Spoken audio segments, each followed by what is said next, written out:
할렐루야. 2월 13일 토요일 아침입니다. 오늘 하루도 하나님의 말씀과 동행하는 저와 여러분이 되게 진심으로 축복합니다.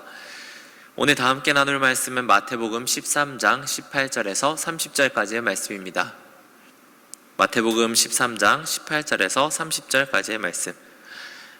먼저 앞부분인 18절에서 23절까지의 말씀을 읽어보도록 하겠습니다. 그런즉 씨 뿌리는 비유를 들으라. 아무나 천국 말씀을 듣고 깨닫지 못할 때에는 악한 자가 와서 그 마음에 뿌려진 것을 빼앗나니 이는 곧 길가에 뿌려진 자요 돌밭에 뿌려졌다는 것은 말씀을 듣고 즉시 기쁨으로 받되 그 속에 뿌리가 없어 잠시 견디다가 말씀으로 말미암아 환난이나 박해가 일어날 때에는 곧 넘어지는 자요 가시떨기에 뿌려졌다는 것은 말씀을 들으나 세상의 염려와 재물의 유혹에 말씀이 막혀 결실하지 못하는 자요 좋은 땅에 뿌려졌다는 것은 말씀을 듣고 깨닫는 자니 결실하여 어떤 것은 100배, 어떤 것은 60배, 어떤 것은 30배가 되느니라 하시더라. 아멘. 오늘의 말씀은 예수님께서 비유를 알려주시고 비유에 대해서 해석해 주시는 부분이 나타납니다. 특별히 전반부는 씨 뿌리는 자에 대한 비유, 그리고 후반부는 또 다른 씨 뿌리는 비유, 어떤 알곡과 가라지에 대한 비유를 예수님께서 해 주십니다. 먼저 비유라는 것에 대해서 우리는 생각해 봐야 합니다. 수많은 이제 이단들이나 어떤 유사 기독교에서 어떤 비유들을 상당히 잘 해석하는 것처럼 보이면서 많은 성도들을 미혹할 때가 있습니다. 하지만 우리가 비유를 해석할 때 가장 주의할 점은 바로 이것입니다. 비유가 모든 것들을 말해주지 않는다는 것입니다. 비유의 하나하나 디테일에 대해서 예수님께서 모두가 어떤 이야기를 하고자 하는 것이 아니라 비유가 가장 궁극적으로 주고자 하는 목적이 무엇일까? 비유가 주고자 하는 그 의미와 뜻이 무엇일까? 가장 주된 목적을 생각하면서 그 중심을 잃지 않고 비유를 해석해야 하는 것이 어떤 비유라는 장르의 특징이라고 할 수 있습니다. 그래서 비유에서는 직접적으로 다루지 않는 너무나 작은 부분들을, 디테일한 부분들을 이렇게 과대하게 해석하며 나아가기 시작할 때 비유는 예수님께서 말씀하신 것과는 다른 방향으로 해석되게 됩니다. 오늘 씨 뿌리는 비유에 있어서도 이제 말해주는 것은 명확한 것 같습니다. 이 본문에서는 첫 번째로는 무엇을 알 수 있습니까? 씨를 뿌리는 것은 모든 사람에게 뿌려진다는 것입니다. 특정한 사람만 선택받아서 특정한 사람에게만 뿌려지는 것이 씨 뿌리는 것이 아니라 정말 다양한 어떤 밭과 상황이 있을 수 있지만 그 모든 사람들에게 말씀이 뿌려진다는 것입니다. 두 번째로 말해주는 것은 무엇입니까? 환난이나 박해가 누구든지 다 있을 수 있다는 겁니다. 환난이나 박해에 대해서 어떤 반응을 보이고 살아남냐 살아남지 못하냐에 대한 어떤 케이스들이 나오지만 환난이나 박해가 우리 가운데 충분히 있을 수 있다는 것이죠. 이 말씀이 생명을 맺지 못하도록 방해하는 것들이 있는 것 같습니다.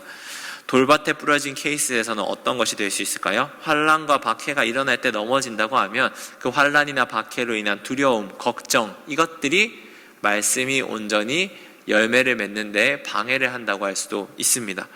22절에 가시떨기에 떨어진 것을 무엇을 이야기하고 있습니까? 우리 삶 가운데 찾아오는 수많은 유혹들로 인해서 우리의 말씀들이 제대로 열매를 맺지 못할 수 있다 이야기를 하고 있습니다. 하지만 이것들을 넘어설 수 있는 것 한 가지가 있는데 그것은 무엇입니까? 말씀을 듣고 깨닫는 자라고 이야기를 하고 있습니다. 다른 해결책을 찾는 것이 아니라 그 말씀이 떨어졌다고 해서 다른 어떤 해결책으로 뭔가를 풀어가는 것이 아니라 그 말씀을 온전히 듣고 깨닫는 것이야말로 이 말씀이 가진 생명력을 꽃피우게 할 수 있는 가장 놀라운 힘이 된다. 오늘의 본문은 이야기를 하고 있습니다. 뿐만이 아닙니다. 계속해서 예수님은 이제 또 밭에 대한 비유들을 이야기하시는데 24절에서 30절까지의 말씀을 또 읽어보도록 하겠습니다. 시작. 예수께서 그들 앞에 또 비유를 들어 이르시되 천국은 좋은 씨를 제 밭에 뿌린 사람과 같으니 사람들이 잘 때 그 원수가 와서 곡식 가운데 가라지를 덧뿌리고 갔더니 싹이 나고 결실할 때에 가라지도 보이거늘 집 주인의 종들이 와서 말하되 주여 밭에 좋은 씨를 뿌리지 아니하였나이까 그런데 가라지가 어디서 생겼나이까 주인이 이르되 원수가 이렇게 하였구나 종들이 말하되 그러면 우리가 가서 이것을 뽑기를 원하시나이까 주인이 이르되 가만두라 가라지를 뽑다가 곡식까지 뽑을까 염려하노라. 둘 다 추수 때까지 함께 자라게 두라. 추수 때에 내가 추수꾼들에게 말하기를 가라지는 먼저 거두어 불사르게 단으로 묶고 곡식은 모아 내 곡간에 넣어라 하니라. 아멘. 흔히 말하는 이 가라지의 비유에 대해서는 우리가 무엇을 알 수 있을까요? 악의 권세가 활동하고 있다는 것을 분명히 말해주고 있습니다. 우리의 삶 가운데서 악의 권세가 활동하고 있구나라는 것을 우리는 충분히 이해할 수 있습니다. 두 번째로 말하고자 하는 것은 무엇일까요? 지금 이 비유에서 심판이 당장에 이루어지지 않는다는 것입니다. 지금 우리의 삶이 악의 권세가 활개치고 무언가가 다양한 것들이 섞여 있는 것 같지만 심판이 지금 당장의 순간에 이루어지는 것이 아니라 나중에 이루어질 것이다 이야기를 하고 있습니다. 세 번째로는 무엇을 말하고 있습니까? 마지막 때에는 확실히 그 선한 것과 악한 것에 대한 분별이 있을 것이다 이야기를 하십니다. 마지막 때에 대해서 어떤 것들을 곳간에 넣을 것이고 어떤 것들을 이제 뽑아서 버릴 것이 되는지 예수님은 비유를 통해서 말해 주십니다. 여기서 예를 들어서 누가 알곡이고 누가 가라지고 이런 식으로 사람을 판단하는 기준으로 지금 본문이 전혀 쓰인 게 아니라는 것이죠. 우리가 본문을 잘못 해석하다 보면은 누구는 날 때부터 알곡이고 누구는 날 때부터 가라지가 아닙니까? 이래서 저 사람은 알곡이고 어떤 사람들은 가라지고 이런 식으로 해석을 하는 것은 지금 본문에서 말하는 비유의 의도를 조금 벗어났다고 할 수 있습니다. 지금의 비유는 명확하게 말해주는 겁니다. 악의 권세가 활동하고 있고 그 악의 권세에 대해서 지금 당장 하나님께서는 심판하지 않지만 끝끝내에는 하나님께서 그것들을 심판하실 것이다. 이것이 지금의 비유가 말해주고 있는 가장 큰 중심 주제라고 할 수 있습니다. 오늘 이 밭에 관련된 이 두 주제는 저희들에게 말해주는 바가 있다고 생각합니다. 악의 권세가 지금 우리의 삶 가운데도 활동하고 있습니다. 그 악의 권세들은 우리에게 어떤 마음을 준다는 것입니까? 마치 첫 번째 비유에서 느낀 것처럼 두려움을 주기도 하고 걱정을 주기도 하고 때로는 유혹으로 다가오기도 합니다. 그럴 때마다 우리는 어떤 경험들을 하게 됩니까? 아무리 좋은 말씀이 뿌려졌다 하더라도 하나님의 말씀, 예수 그리스도의 복음이 선포되었지만 그것이 마치 힘을 제대로 쓰지 못하고 죽어버리는 경험들을 우리의 일상에서는 하곤 한다는 것이죠. 하지만 본문이 말해주는 것이 있습니다. 우리가 오해하면 안 될 것은 이 말씀 자체가 힘이 없는 게 아니라는 겁니다. 이 씨앗이 죽어서 씨가 뿌려졌는데 이 씨앗이 열매를 맺지 못한다고 해서 이 씨앗 자체가 힘이 없다라는 결론으로 가버린다면 우리의 해석은 문제가 될 수 있다는 것이죠. 오히려 무엇을 점검을 해봐야 합니까? 이 밭이라는 것을 점검을 해봐야 한다는 겁니다. 그리고 본문은 오히려 더 제시를 합니다. 어떻습니까? 뿌리가 없어서 탄 것이다. 그럼 어떻게 돼야 됩니까? 그 말씀을 더욱더 뿌리 깊게 내려야 한다는 겁니다. 우리의 삶 가운데 우리의 더 본연적인 것으로 끌어내려서 받아들일 수 있는 어떤 그런 말씀에 대한 넉넉함, 심지가 굳은 견고함이 우리에게 필요하다 이야기를 합니다.